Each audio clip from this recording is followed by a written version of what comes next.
The aftermath of the Russian night attack, how much money and for what exactly the government has allocated in the draft state budget for next year, and who is boycotting Eurovision and why. I'll tell you about this and more coming up. You're watching TSN Online. I'm Irina Kondryachuk. Welcome. Now is the perfect time to check your subscription to our channel and give this video a like. In the meantime, we're starting the broadcast. 2 people have been killed and another 14 injured, including 2 children. These are the consequences of the Russian attack on Zaporizhzhia. Overnight, the occupiers struck the city with multiple rocket launchers, damaging dozens of apartment buildings and private homes in another Russian terrorist attack against civilians. Daria Nazarova has more. Explosion after explosion. That was the night in Zaporizhzhia. Houses destroyed, yards in flames, apartments and cars mangled. At approximately midnight, the occupiers began to shell the city with tornado multiple rocket launchers. I managed to get my son out of the room. We went out into the hallway and that was it.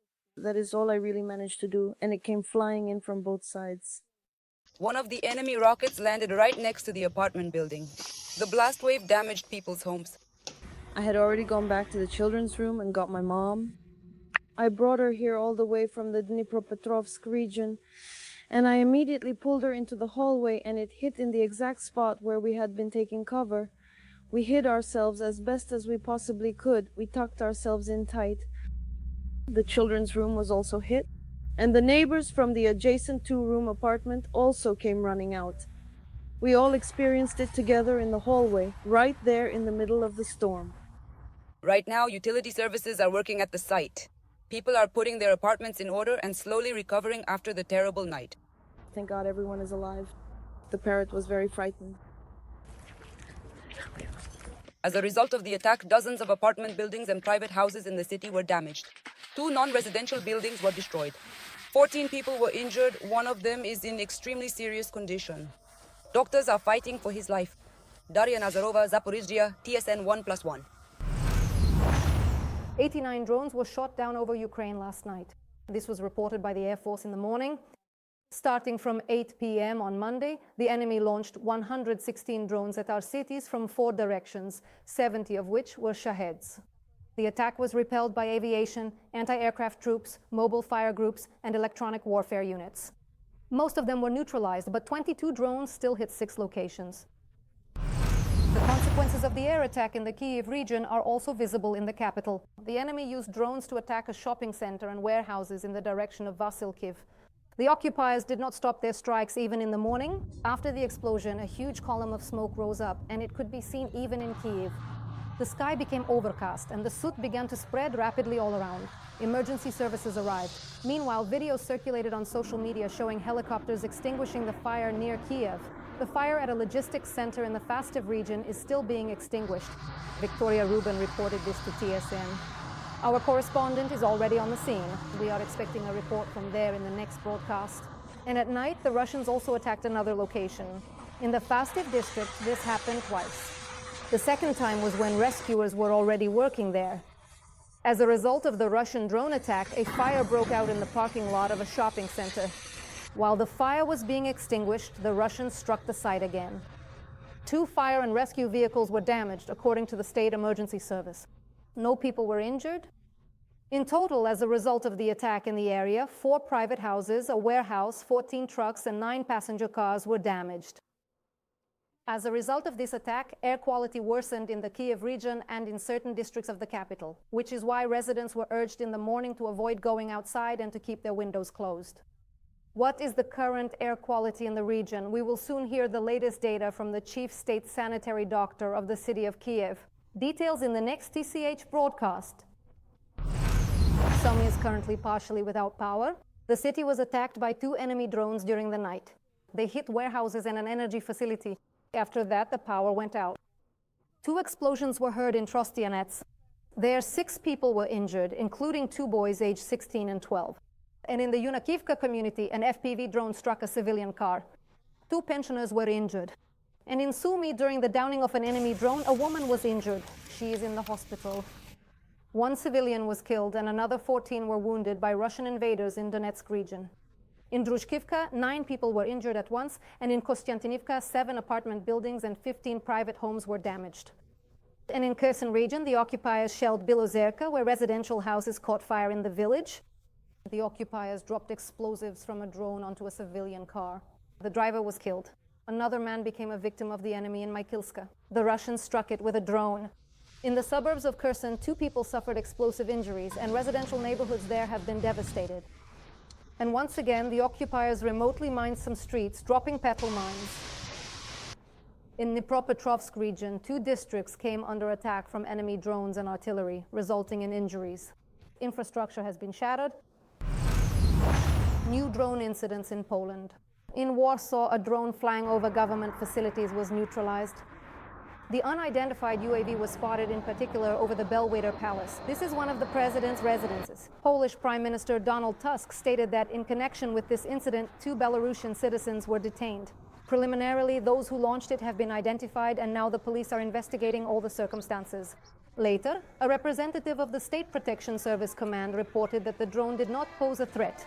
The official reaction of the Polish law enforcement agencies is especially sharp and particularly vigilant after nearly 24 Russian drones violated their national airspace just last week, entering from both Ukraine and Belarus. Royal Air Force planes will protect the skies over Poland as part of a NATO mission. Sky News reports that Typhoon fighter jets are being sent to Poland. The United Kingdom is joining allies from Denmark, France, and Germany in order to strengthen NATO's collective defense on the eastern flank.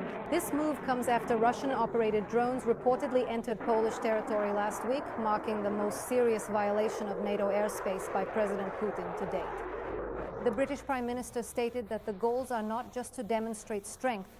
They are critically important for deterring Russian aggression, and he reaffirmed his readiness to support Ukraine and continue to put pressure on Putin.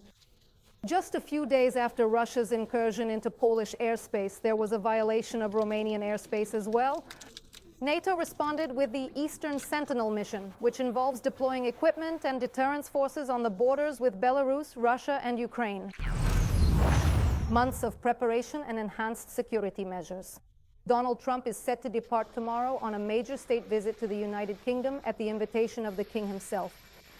This is an extremely rare event of such scale, and the last time it happened was during Trump's previous term. The trip is scheduled to last 2 days. The US president will arrive in London together with his wife Melania, and they are expected to land at 8:50 a.m. British time. The Trumps are scheduled to meet the royal family in Windsor, with plans also including a visit to Queen Elizabeth II's grave and participation in a state banquet. And on Thursday, Trump will meet with Prime Minister Keir Starmer. Ahead of the politician's arrival, extraordinary security measures have been put in place in the United Kingdom. There is so much preparation going on that some residents of Windsor have started calling it Trumpville.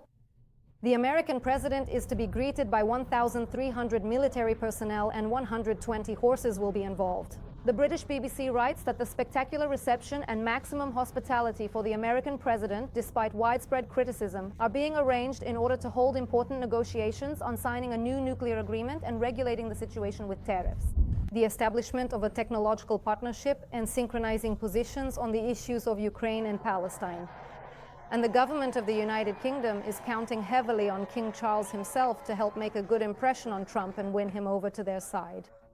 Against the backdrop of Trump's European tour, President Zelensky announced an active diplomatic week. The UN General Assembly will take place very soon.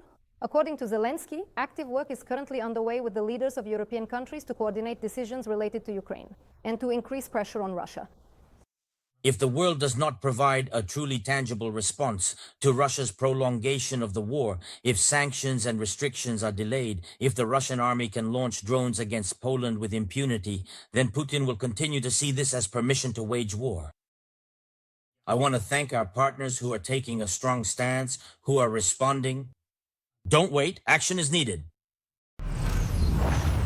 The government has approved the budget for next year and submitted it to the Verkhovna Rada for consideration. Expenditures are planned to exceed revenues by 2 trillion hryvnias. The government expects to cover this gap through external financing. Next, let's go into a bit more detail about the main figures. The largest amount of spending is planned for national security and defense, 2 trillion 800 billion hryvnias. The biggest innovation in the area of defense spending is the so-called Defense Reserve. It amounts to 200 billion. This is a new budget program from the Ministry of Finance, which the government will allocate among the defense forces by its decision to respond quickly to needs on the battlefield. 44 billion 800 million hryvnias are allocated for the production of weapons and ammunition in Ukraine, and 37 billion 6 million for the production of drones. Among the non-defense expenditures, education and healthcare stand out. The government plans to spend almost 265.5 billion hryvnias on education. In 2026, teachers are promised a gradual 50% salary increase phased in over the course of the year. And starting from October 1st of next year, all school children, almost 4.5 million children, will receive free meals. There are also plans to double student scholarships. 258 billion hryvnias are allocated for healthcare expenditures. Salaries for primary and emergency care doctors will increase to 35,000 hryvnias. Additionally, there are plans to provide Ukrainians with free medication for cardiovascular diseases, diabetes, and other chronic illnesses. As for the exchange rate of the dollar, the exact figure is not mentioned directly in the documents. However, judging by the stated plans for attracting international aid, the government expects an average annual rate of 45 hryvnias, 60 kopecks per dollar. So the budget process has already started as of tomorrow. The budget estimate will be reviewed by the Parliamentary Budget Committee, and by the end of the week it will be presented in the session hall. After that, the deputies will introduce amendments. The document must be finally approved by November 20th. And starting today, live broadcasts of parliamentary sessions are returning. The Verkhovna Rada made this decision on September 4th after appeals from public organizations and the media. Let me remind you, live broadcasts of sessions were stopped in the first days of the full-scale war for security reasons. Videos of discussions and votes were published, but with a delay of several hours.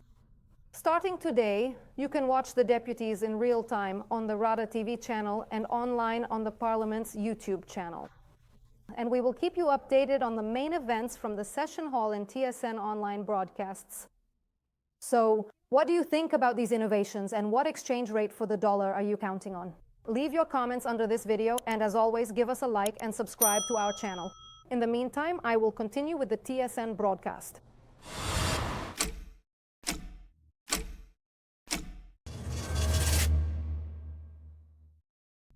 The European Union is considering new visa restrictions for Russians. It is expected that the proposal for the 19th package of EU sanctions against Russia will be presented in the coming days. The inclusion of visa restrictions is being considered after a record number of tourists from Russia, over 500,000, visited the European Union this summer.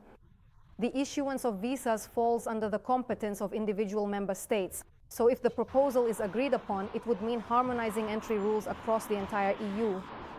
There is also a separate long-standing proposal to restrict the freedom of movement of Russian diplomats who are already in Europe. In particular, the Czech Republic has proposed to prohibit Russian diplomats from leaving the country in which they are accredited. However, the idea of such restrictions has not yet received support. Looters in Kherson, in the shipyard district of the city, have now caught 2 men who were robbing the apartments of evacuated people. After the Russian strike on the automobile bridge, this neighborhood was cut off from the rest of the city.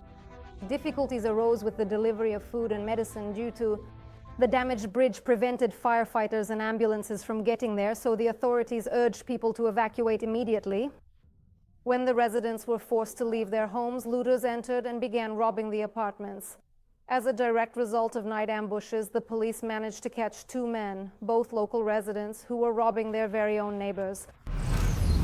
A man suspected of attempting to murder a 24-year-old woman was detained in the Sumy region. Investigators say that the girl's ex-partner hired a hitman to kill her, offered him $10,000, and provided detailed instructions. The ex wanted the girl to be stabbed with a knife in a cafe during a staged conflict, and even managed to pay in advance for the murder. Law enforcement learned about these plans from their own sources. All actions of both the client and the perpetrator were under their control. To save the woman's life, the police carried out a special operation by staging her murder. The perpetrator sent the suspect photos of the murdered woman, after which both parties agreed on the final payment. It was during the handover of the second cash installment to the hitman, amounting to $10,000, that the police detained the organizer of the attempted murder. Scandal at Eurovision. As many as 5 countries are threatening to boycott the song contest if Israel participates. This is all due to the situation in the Gaza Strip and the ongoing military actions in the Palestinian region by the IDF. Protests have been voiced in Spain, Ireland, Slovenia, Iceland, and the Netherlands. In Amsterdam, they stated that they can no longer justify Israel's participation under the current circumstances, given the ongoing and severe human suffering in Gaza. Meanwhile, the Irish public broadcaster noted that the country's participation in the contest would be unacceptable given the horrific loss of life in Gaza. Back in July, when the first news about a possible boycott emerged, the European Broadcasting Union announced that it was starting consultations with all member organizations regarding Israel's participation. All countries must confirm their participation by mid-December, and the contest itself will take place next May in Vienna. What do you think about this? Leave your comments under this broadcast and don't forget to give us a like. With that, I'm wrapping up this edition of TSN. See you again at 2 p.m.